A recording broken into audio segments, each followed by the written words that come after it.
One India outside நேயர்கள் அனைவருக்கும் வணக்கம். நேத்தா வந்து இந்த மாதிரி சொல்லிக்கிட்டு இருந்தோம். பட் ஆனால் அஃபிஷியலாக கன்ஃபார்ம் ஆயிடுச்சு. ஆக்சுவலாக அஃபிஷியலாக கன்ஃபார்ம் ஆனதுக்கப்புறம் தான் நீங்கள் இதுக்கு முந்தின வீடியோ பார்த்துருப்பீங்க. இந்த மாதிரி கில்லுக்கு வந்து இன்ஜுரி ஆகி வருவாரான்னு தெரியல, ரோஹித் சர்மா வந்து மிஸ் அப்படின்ற மாதிரி சொல்லியிருந்தேன். ஸோ அது கரெக்டாக வந்து அஃபிஷியல் ஆயிடுச்சு. சோகமான விஷயம் தான். ஏன்னா ரோஹித் சர்மா வந்து ஒரு one of best Indian cricket captain அப்படின்னு இருக்கிறப்போ அவர் வந்து ஓகே பேரண்ட் அந்த லீவுன்றதுனால வந்து ஏற்றுக்கிட்டு தான் ஆகணும். பட் அதே மாதிரி கில் நம்பர் 3ல கண்டினியூ நல்லா டாமினேஷன் பண்ணிட்டு இருக்கிறேன். இந்த நிலைமையில வந்து அவரும் மிஸ் அப்படின்றப்போ ஒரு சின்ன பேக் சைடாக தான் வந்து பார்க்கணும், ஒரு பேக் ஃபயராக இருக்கலாம். அண்ட் அது மட்டும் இல்லாமல் ஒரு சின்ன இந்தியா வந்து பாதிப்பு வருமோ அப்படின்ற மாதிரியுமே வந்து தோணிக்கிட்டு இருக்குது. ஏன்னா நம்பர் 3ல கண்டினியூவாக வந்து இங்கிலாந்து சீரீஸ்லேருந்து ஆடிக்கிட்டு வராரு. அப்படின்றப்போ அந்த இடத்துல வந்து இப்போ மறுபடியும் வேற ஒருத்தருக்காக இந்த ஒரு சீரீஸ்க்காக வந்து ஒரு சீரீஸ்ன்னு இல்லை, இந்த ஒரு டெஸ்ட் மேட்ச் இதுக்கப்புறம் வந்து செகண்ட் டெஸ்ட் மேட்ச் வந்து பார்த்தீங்கன்னா ஒரு டே அண்ட் நைட் இருக்கு.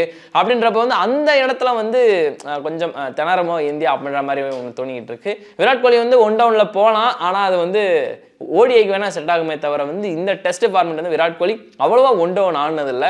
சேட்டேஸ்வர் புஜரா இருந்த காலத்திலையும் சரி, ரகானே இருந்த காலத்திலையும் சரி, இவங்க ரெண்டு பேர் தான் வந்து அந்த மிடில் ஆர்டர் கொஞ்சம் பக்கபலமாக இருந்தாங்க. இப்போ ரெண்டு பேருமே மிடில் ஆர்டரில் இல்லை. இதுக்கப்புறம் அவங்களை எடுத்துகிட்டு போக மாட்டாங்கன்ற மாதிரி ஒரு கன்ஃபர்மேஷன் வந்துருச்சு.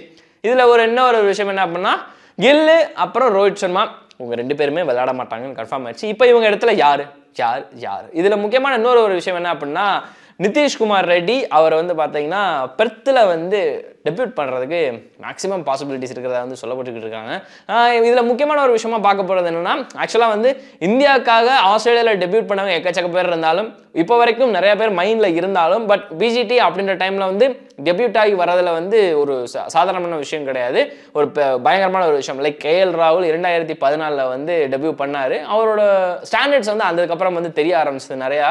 ஸோ நிதிஷ்குமார் ரெட்டி ஒரு பக்காவான ஆல்ரவுண்டர் அப்படின்றப்போ அவரோட பர்ஃபார்மன்ஸ் எந்த அளவுக்கு இருக்க போகுது, முக்கியமாக பெர்த் ஒரு ஃபாஸ்ட் பவுலர்கள் விரும்புகிற இடம், எனக்கு இங்கே போட்டால் எனக்கு செம்மையாக இருக்கும் அப்படின்ற ஒரு கனவு உலகம் அது. அந்த பெர்த் ஸ்டேடியமில் வந்து நிதிஷ்குமார் ரெட்டி உள்ளே போய் என்ன பண்ண போகிறாரு, டெபியூ பண்ணுவாரா, ஆல்மோஸ்ட் அது உண்மையிலேயே தானா அப்படின்றது தெரியல. பட் ஆனால் சப்போஸ் டெபியூ பண்ணார்னா எங்கே இறங்குவாரா அப்படின்ற ஒரு விஷயம் இருக்குது. இன்னொன்று லிஸ்ட்டில் வந்து இன்னும் கேஎல் ராகுல், நம்ம அபிமன்யு ஈஸ்வரன் இருக்கிறாங்க. ஸோ இவங்க ரெண்டு பேருமே இருக்கிறப்போ அந்த பட்சத்தில் இந்த இடத்துல வந்து ரெண்டு பேருமே வந்து மேக்ஸிமம் ஒரு பாசிபிலிட்டிஸ் வந்து பார்க்க போகிறோமோ அப்படின்ற ஒரு விஷயமும் இருக்குது. சரி, ஃபார் எக்ஸாம்பிள் ஓப்பனிங் வந்து எஸ்எஸ் ஜெய்ஸ்வாலும் நம்ம அபிமன்யு ஈஸ்வரன் வந்து பிளான் பண்ண மாதிரி இறங்கிட்டாங்கன்னு வச்சுக்கோங்களேன். ஒன் டவுன் வந்து யார் போவா அப்படின்ற ஒரு விஷயமும் இருக்குது.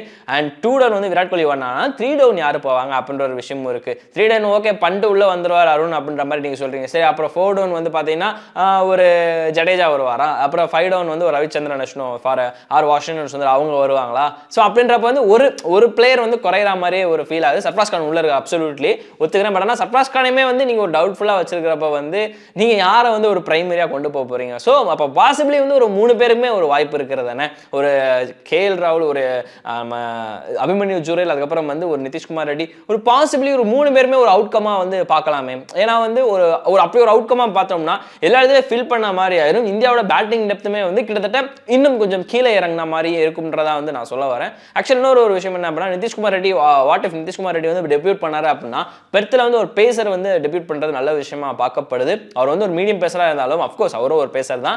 Like what Cam Green last BGT what he has done for Australia team, like Nitish Kumar Reddy will make it அப்படின்னு தான் சொல்ல வேண்டியதாக இருக்குது. ஏன்னா நிதிஷ்குமார் ரெட்டி கேம் கிரீன் அளவுக்கு அந்த எக்ஸ்ட்ரா பேஸ் இல்லைனாலும் ஒரு 130 135 அந்த அளவுக்கு போடக்கூடிய ஒரு தரமான குவாலிட்டியான பவுலராக தான் இருக்கிறார் நிதிஷ்குமார் ரெட்டி. ஸோ இந்த இடத்துல வந்து இப்போ ஒரு ஓப்பனிங் கேஎல் ராகுலும் இல்லை அபிமன்யு ஈஸ்வரனோ ஜெய்ஸ்வாலோ யாரோ ஒருத்தவங்க இறங்குறாங்க.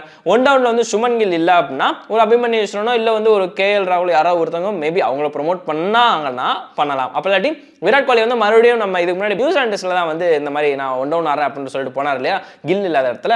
ஸோ அப்போ அந்த இடத்துல வந்து கோலி ஒரு ஒன் டவுன்ல ஆடி செகண்ட் இன்னிங்ஸ்ல ஒரு 70 ரன்கள் அடிச்சார். அது 50 மட்டும் 100 மட்டும் போயிடுச்சு, 50 மட்டும் தான் அடிச்சாரு.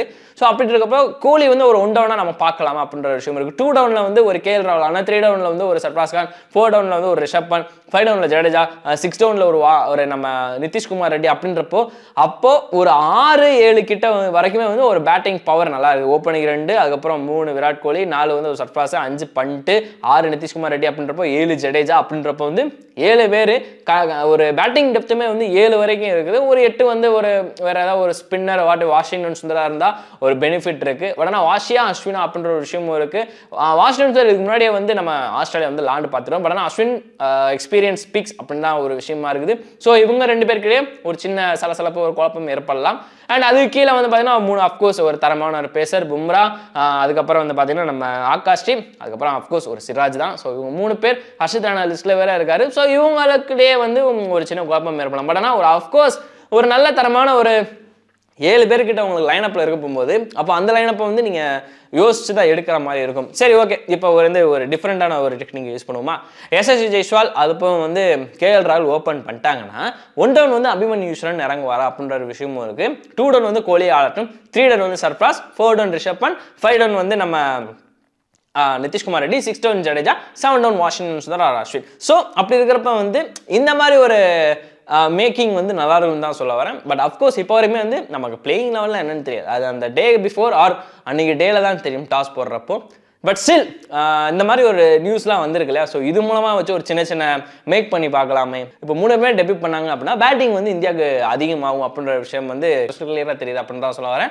ஸோ இதனால வந்து இந்தியன் கிரிக்கெட் டீமுக்கு வந்து அடுத்த எக்ஸ்ட்ரா ஒரு அட்வான்டேஜும் இருக்கும். ஏன்னா வந்து பவுலிங் ஜஸ்பிரீத் பும்ரா, சிராஜ், அதுக்கப்புறம் வந்து நம்ம ஆகாஷ் இப்போ இவங்க 3 பேர் இருக்காங்கன்னு வச்சுக்கோங்களேன். ஜடேஜா அங்கிட்டு இருப்பாரு, அதுப்போ நிதிஷ்குமார் ரெட்டி இருப்பார், வாஷிங்டன் சுந்தர் இருப்பார். ஸோ பேட்டிங் டெப்த்தாகவும் ஒரு 7 இருக்குது, பவுலிங் வைஸாகவும் உங்களுக்கு ஒரு 6 இருக்குது, 6 பவுலிங் ஆப்ஷன் வரைக்கும் இருக்குன்றப்போ இந்தியன் கிரிக்கெட் டீம் வந்து இதை வேணாம்னு சொல்ல போறாங்கன்ற மாதிரி இருக்கு. ஸோ அஃப்கோர்ஸ் எனக்கு ஒரு பாசிபிலிட்டியாக வந்து நான் வந்து 3 பேருமே இறங்குவாங்கன்னு தான் நான் பார்க்குறேன். இது வந்து என்னோட ஒரு ஓப்பன் ப்ரெடிக்ஷன் அப்படின்னு சொல்லலாம். சிராஜ் வந்து பார்த்தீங்கன்னா ஆஸ்திரேலியன் கண்டிஷனில் இதுக்கு முன்னாடி 2020-21 அந்த பிஜிடியில் வந்து கலக்குன்னு கலக்கியிருந்தாப்புல அதெல்லாம் ஒரு 4-4 ஒரு 5-4 வேறு எடுத்திருந்தாரு. ஸோ அந்த கண்டிஷன்ஸ்லையுமே வந்து சிராஜுக்கு ஒரு நல்ல அட்வான்டேஜ் இருக்கிறதுனால சிராஜுமே வந்து ஒரு லிட்டில் பிட் ஒரு ஷைன் பண்ணுறதுக்கும் அவரோட ரஃப் பேட்சை வந்து கொஞ்சம் ரீசெண்ட் டைம்ஸில் கொஞ்சம் அவர் ரஃப் பேட்ச் அப்படின்றத விக்கெட் வைஸாக பார்க்காம அவரோட ஸ்டாண்டர்டுன்னு ஒன்று இருக்கும். இப்போ எந்த பிச்சாக இருந்தாலும் ஒரு பவுலர் முடிஞ்ச அளவுக்கு விக்கெட் எடுக்கிறதா ஒரு வழக்கமான ஒரு விஷயமா இருக்கு. பட் அந்த இடத்துலவே சிராஜால் விக்கெட் எடுக்க முடியல, இந்தியன் கண்டிஷனில் பெருசாக ஷைன் பண்ண முடியல அப்படின்ற ஒரு குற்றச்சாட்டு வேறு இருக்குதுல்ல. ஸோ அவே சீரீஸில் வந்து அவர் இன்னும் பயங்கரமாக ஷைன் பண்ண ஆரம்பிச்சார் அப்படின்னா அவருக்குன்னு தனி ஒரு பேர் வருன்றதை வந்து நான் சொல்ல வரேன். ஸோ அவையில் வந்து இதுக்கு முன்னாடி எக்கச்சக்கமான விக்கெட்டுகள் எடுத்திருக்காரு. இந்த பிஜிடி டெஸ்ட்டில் வந்து என்ன மாதிரி ஷைன் பண்ண போறாரு அப்படின்ற விஷயம் வந்து வெயிட் பண்ண வேண்டியதாக இருக்கு. ஸோ இவங்க 3 பேர் வந்துட்டாலும் ஜடேஜா, ரவிச்சந்திரன் அஸ்வின் ஆர் வாஷிங்டன் சுந்தர், மேக்ஸிமம் வந்து ஜடேஜா பாசிபிள் இருப்பாரு. ஏன்னா அஃப்கோர்ஸ் எல்லாரோட ஃபேவரட்டாக வந்து இருக்கிறார். ஃபேவரட் மீன்ஸ் ஒரு ஸ்குவாட்ல ஒரு பவுலிங்லையும் அண்ட் பேட்டிங்லையும் கொஞ்சம் நல்லா கான்ட்ரிபியூஷன் பண்ணுற மாதிரி இருக்கிற ஒரு ஆள் அப்படி யாருன்னு சொல்லி பார்த்தீங்கன்னா ஒரு ஜடேஜா இருக்காரு, அஸ்வின் இருக்காரு. பட் அஸ்வின் வந்து பவுலிங்கில் இப்போ நம்ம நிறைய நேரம் நம்பலாம், பட் பேட்டிங்கில் வந்து பெருசாக நம்ம நம்ப முடியாது அப்படின்ற விஷயத்த வந்து சொல்லுவாங்க. பெருசாக நம்ப முடியாதுன்னா அவர் வந்து அடிப்பார், நான் இல்லைன்னு சொல்ல. பட் ஆனால் இருந்தாலும் அந்த ஜடேஜா மாதிரி அந்த டைம்ல வந்து ஒரு ரன் மேக்கிங் அப்படின்ற ஒரு விஷயம் வந்து ஆஷ்ட் அப்படி கிடையாதுன்றதை வந்து நான் சொல்லுவேன். வாஷி வந்து சமீபத்தில் நல்லா ஷைன் பண்ணிட்டு இருக்காரு. முக்கியமாக டஃப் டைம்லையுமே வந்து நல்லா ஆடிட்டு இருக்காரு. வார்ம் அப் மேட்ச்லையும் ப்ராக்டிஸ் கேம்லையுமே வந்து மனுஷன் நல்லா ஆடினதா வந்து ரிப்போர்ட்டுகள் மூலமாக வந்தது. ஸோ இதனால வாஷிக்கு ஒரு மிகப்பெரிய ஒரு அட்வான்டேஜ். முக்கியமாக வந்து ஃபாஸ்டஸ்ட் த்ரூ த ஏர், முக்கியமாக வந்து அது பெருத்தா ஆல்ரெடி ஒரு பேசிக் கண்டிஷன் தான். ஜடேஜா அண்ட் வாஷி 2 பேருமே வந்து த்ரூ அவுட் இந்த ஏர் வந்து கொஞ்சம் ஃபாஸ்டஸ்டாக தான் போடுவாங்க. ஸோ மேபி ஒரு லிட்டில் அட்வான்டேஜாக வந்து இருக்குதுன்றதை வந்து நான் பார்க்குறேன். அஸ்வினும் எடுத்தா ஓகே தான், பட் ஃபைன் இருந்தாலுமே பேட்டிங் அப்படின்ற ஒரு விஷயம் வந்ததுனால வாஷிக்கு மிகப்பெரிய ஒரு ப்ரிஃபரன்ஸ் கொடுப்பாங்க, அட்வான்டேஜ் இருக்குமா அப்படின்ற ஒரு விஷயமும் வந்து இருக்கு.